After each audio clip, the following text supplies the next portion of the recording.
Where's the half-ripe one? Straight about right here. There's another one. Should we get that too? There's a lot of biotech propaganda out there that the GMO papayas saved the papaya industry in Hawaii. And I believe it's the opposite. We had a virus problem here, and they introduced the GMO papaya, and the industry has gone down since. We immediately lost our most lucrative market, the Japanese market, because in Japan they just don't accept any kind of GMO food. The Japanese market was over 60% of our papaya industry. The GMO papaya always gets the lowest price. I think it's very, very frustrating and sad for the small farmers, and they're the ones that have gone out of business. The GMO papaya is sold unlabeled in our supermarkets and in our farmers markets. People take them home, eat them, and throw the seeds out. And so that's in their compost pile, it's in our landscape. People were not aware of how fast and how far the GMO gene was going to spread and contaminate. And what we found was that it's 50% on this island. Half of the papayas that are not intentionally planted as GMO papayas have either some seed or tree contamination. We've also found that the university seed source is contaminated with GMOs. And this spring we partnered with Greenpeace, and they came over here and showed us how to do a decontamination.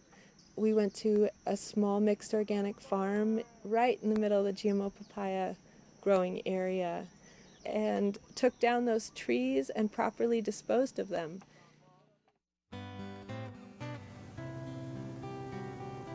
I'm Chris Kobayashi.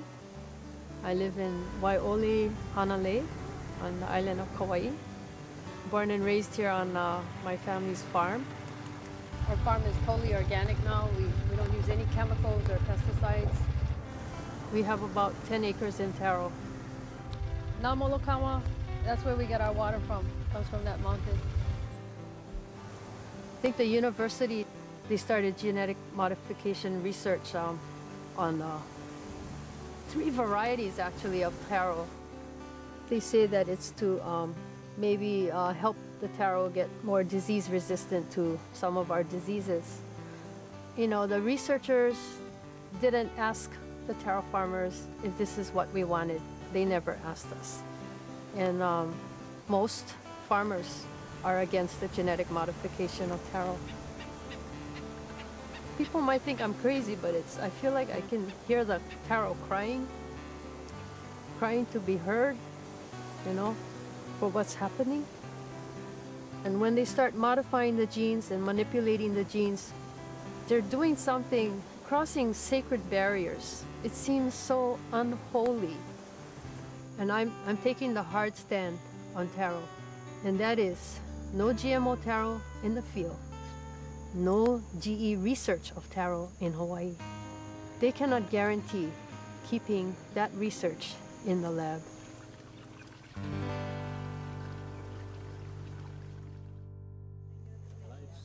Pico uli uli. Pico varieties, except for the Pico ula ula, was more commonly planted in the lo'i type. For over 1,000 years, the Hawaiians grew taro. Some of the varieties can sustain the warm temperatures down in the lo'i. They were so in tune with their environment that certain varieties were very adept to their conditions. The Hawaiians knew which varieties to plant. Diversification. Our kupunas understood the need to grow variety.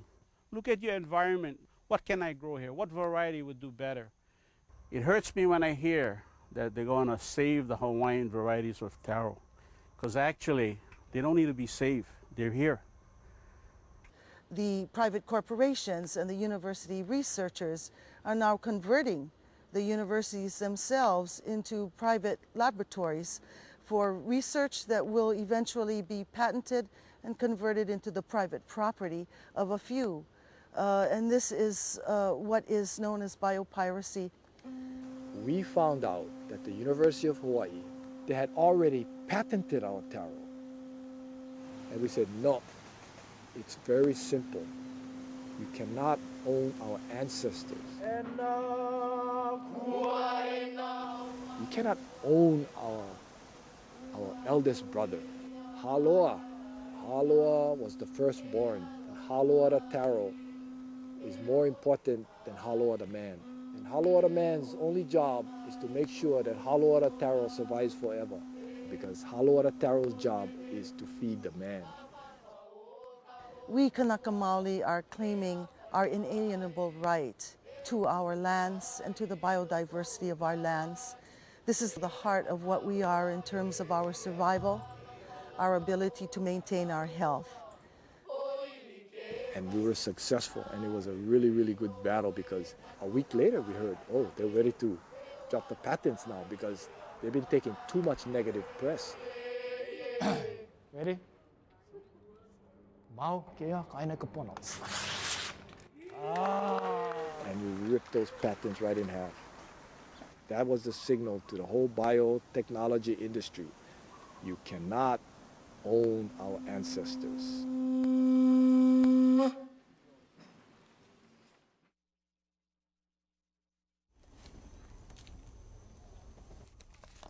Seed has within itself an intelligence that it can genetically modify itself to respond to the environment.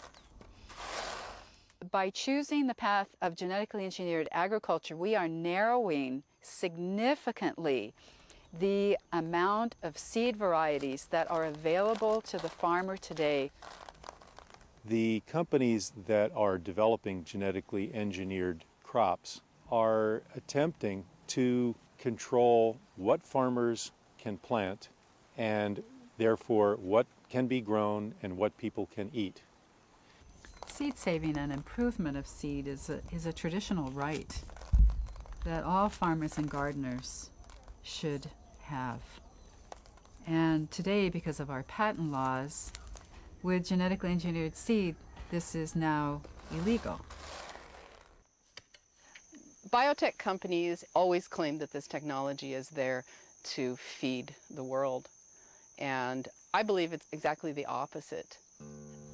When you have a GE crop, every single plant in that hundreds and hundreds of acres is exactly the same. So there is no more biodiversity. And when something goes wrong with one of these crops, it goes wrong everywhere. Over 30 countries have banned GMOs in some form. People have just said they won't buy it. Here in Hawaii, we are subsidizing these biotech companies, giving them tax incentives to come here and do business. There really isn't support for organic farming, sustainable agriculture, local marketing approaches. The state gotta change how they think. You know, why depend on GE and GMO? Hawaii is a niche specialty market for amazing things: coffee, pineapple, banana, flowers. We can actually support ourselves with this. Instead, we now have consumers in Japan and Europe saying no to produce from Hawaii because of genetic contamination and pollution. We're going in the wrong direction for economic development. We need to reassess it. This is another one of Monsanto's fields. It's up in Holehua. Again, they're spreading out over our island. We don't want them here. We don't need them here. We just like them wrap it up and go home.